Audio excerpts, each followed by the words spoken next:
and I'm Secretary General of TAINANMUN 2014. And on the following 15 minutes, I'll use the time to explain what is an opening speech and some tips for writing, and how can you come up with a good and well-written opening speech. So opening speech is basically just a brief speech, and it should be length from 120 words to 150 words, so that it can be delivered in 1 minute or to 1.5 minutes. But in TAINANMUN 2014, the church will set the time limit to 1 minute.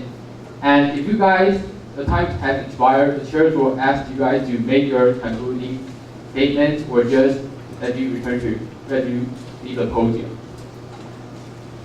An opening speech is a brief introduction of your country, what is your position, your policy, and what things you want to do to solve the problem. And if you guys come up with a good opening speech, you can be very persuasive and convince others to be your allies. And as for the delegates who want to submit, delivering a good opening speech is really essential so that other delegates can come to your side and you can come up with a good draft resolution. And the time for delivering opening speech is right after the roll call. So I think you guys still have the same image of the first demonstration.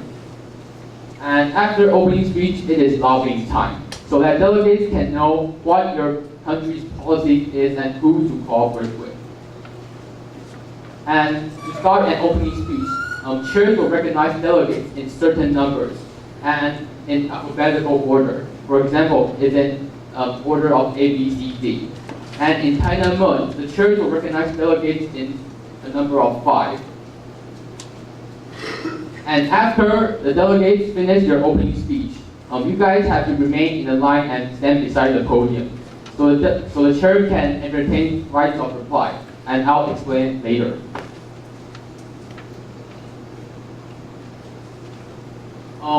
Now I'm going to explain the structures of an opening speech, so delegates please pay attention to what is going on. And the first thing of an opening speech is greetings, like honorable chairs and fellow delegates. And you can also add things like distinguished advisors, teachers, or esteemed guests. But these 2 parts is necessary, so please don't ignore them. And second on is a brief summary of the current issue, like what problems does the issue have, and what kinds of problems do your country face. And the second part is it's also a summary, and it is your country's position on this issue. For example, if I'm USA and I'm on an issue of reforming Security Council, my policy will be I want my veto. I don't want my veto to be eliminated. And third part is the possible solution that you propose. What things or what methods do you want to do? And the last thing is the concluding remarks, like thank you or thanks for your attention.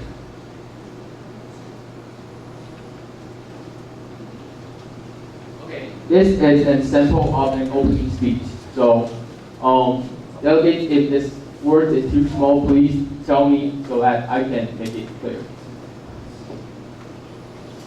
And the green words are the greetings and addressing of the chairs and the delegates. It reads honorable chairs and most esteemed fellow delegates. And the blue part is a brief summary of the current situation and the position that your country is. Oh, by the way, I apologize for my mistake. The issue is the conflicts on the sea, and this is an opening speech that I submitted last summer in KH1 in Kaohsiung Senior High School. And this issue is generally about the conflicts on the sea, like the piracy and the ocean conflicts on territory. For example, the Senkaku, it means 钓鱼台 in Chinese. And also like some seas like Arctic Ocean, 北极海, or 南中国海 called South China Sea. So this time my country is Japan. So you guys can see my policy in the red part. And in the blue part, I summarize the current issue and the current problems that Japan is facing, and also what the world is facing. So it reads, covering more than 2/3 of the Earth's surface, the oceans are not only rich in natural resources, but a treasure many nations want to lay claim to. Countries have the right to develop resources under the regulation of the United Nations Convention on the Law of the Sea. So, in Chinese, it means that 就是海洋在地球上超过2/3的面积，然后有很多天然的资源，像是矿产、石油这些东西，然后它同时也是一块宝，就是很多国家想要占领的。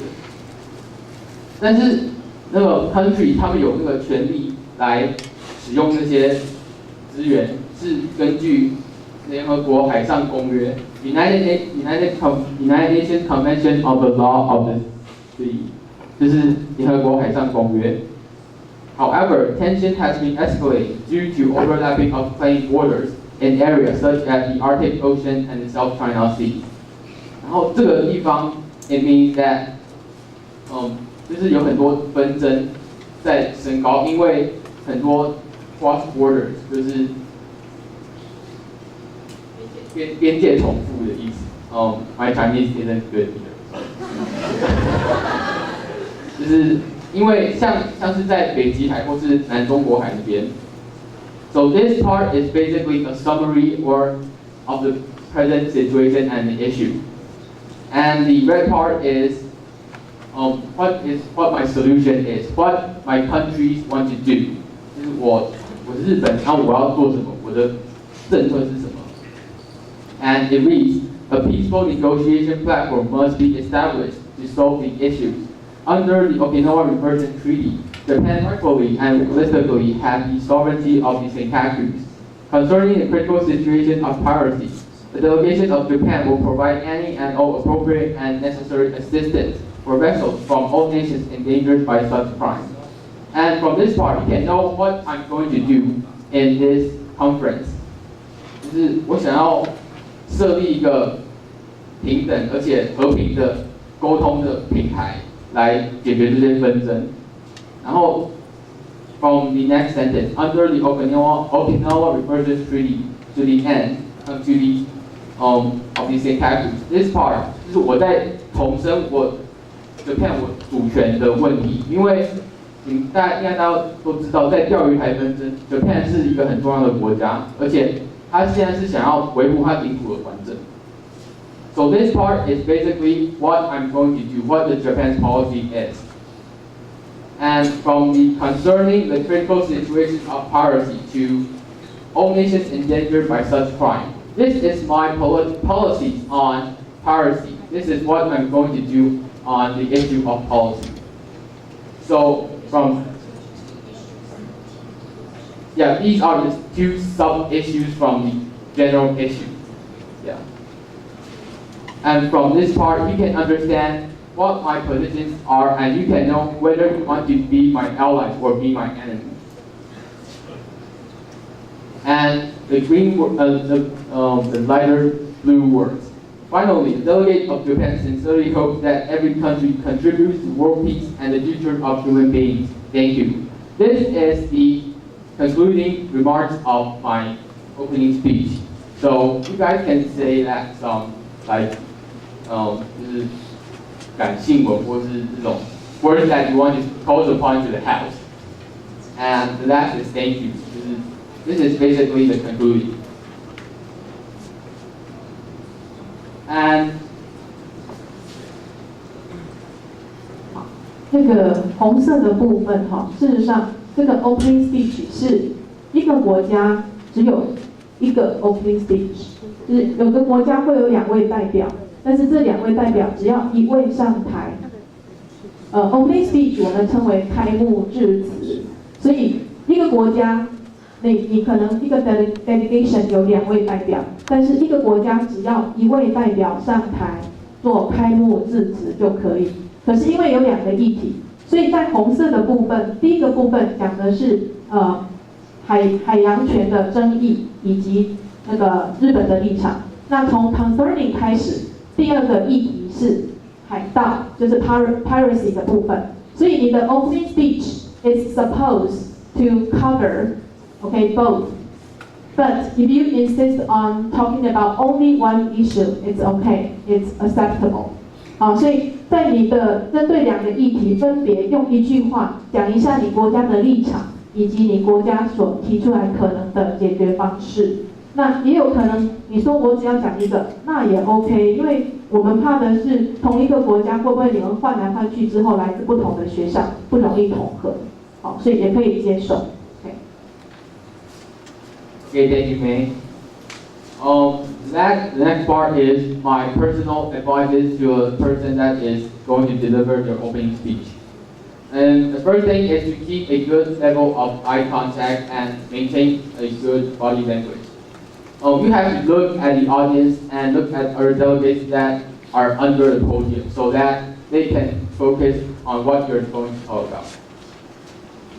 And you don't want to stare at your toe like this. You don't want to speak like this, or other people don't know who are you talking to. And you don't want to speak like, you don't want to mumble like you have a marble in your mouth. You don't know what I'm talking about now. Yeah. And the next thing is to speak up. You have to make a clear and loud audibility so that everyone can clearly hear what you're talking about. And the next thing is to stay confident. If you're confident, your speech will be very persuasive, and every delegate will want to be your allies. So, though I'm quite nervous now, but I believe that you guys think I'm confident.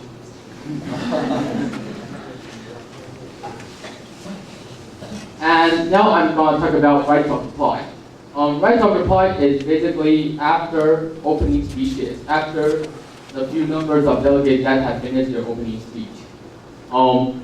When you're entertaining rights of reply, delegates can either acclaim, applaud, or acknowledge, or to disagree or disapprove the delegates.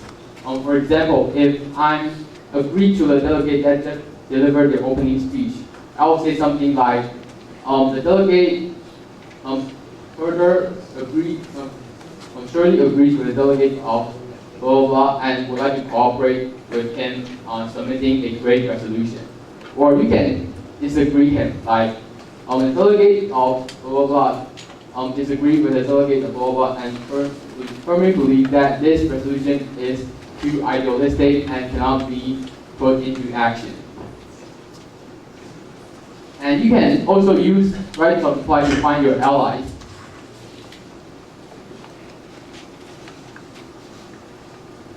Okay guys, is there any questions regarding what I just presented, like how to do an opening speech and the tips of delivering an opening speech? Just raise your hands and ask.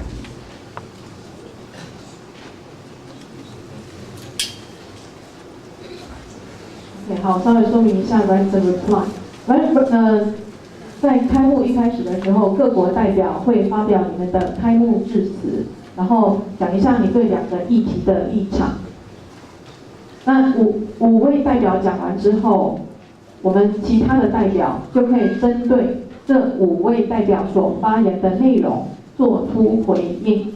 所以 rights of reply 就是你对开幕致辞的回应。那你回应的目的通常是去释出善意，告诉那个 delegates 你是他的 ally， 你是他的同盟国。ally 的意思就是同盟、同一阵线的人。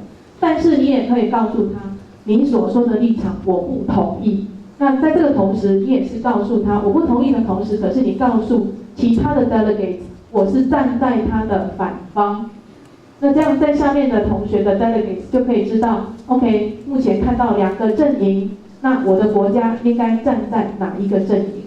这样 OK 吗？好，谢谢。那接下来是有没有其他的问题 ？Any other questions？ How to come up with a good opening speech and how to find it? Is there any questions on how to write a good opening speech. Just feel free to ask the question. If there's none, next will be the speakers of Security Council, Dave and Andy.